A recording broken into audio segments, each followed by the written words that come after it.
Story time. इस कहानी का शीर्षक है परिस्थिति और स्वभाव। एक बार एक बहुत विशाल नदी थी जिसके बहाव में बहुत ताकत थी और उसके बहाव में बड़े बड़े पेड़, बड़े बड़े पत्थर, इंसान क्या जानवर क्या कुछ भी वो बहा ले जाती थी और उसको इस बात पे बड़ा घमंड था। और इस घमंड के साथ वो एक बार समुद्र के पास पहुंची और कहने लगी, बताओ तुम्हें क्या चाहिए, मैं कुछ भी अपने बहाव में लेकर आ सकती हूँ, गांव के गांव ला सकती हूँ। और समुंदर समझ गए कि ये उस नदी का अहंकार बोल रहा है, तो समुंदर ने नदी से कहा, एक काम करो, तुम मेरे लिए ना एक घास का छोटा सा टुकड़ा ले आओ। नदी निकली घास का टुकड़ा लाने।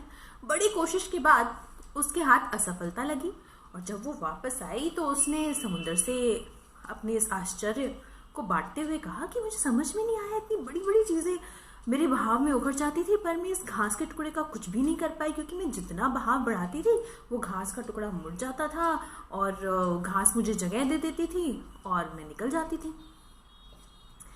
तो नदी को तो अपना सबक मिल गया। अब इस किस्से से हमें ये सबक मिलता है कि कुछ ऐसी परिस्थितियां होती हैं जीवन में दोस्तों जिसमें हमारी सरलता ही हमारे काम आती है, और सही परिस्थिति में जब हम सरलता को अपना लेते हैं तो बड़ी से बड़ी मुश्किल भी हमारा कुछ नहीं बिगाड़ पाती।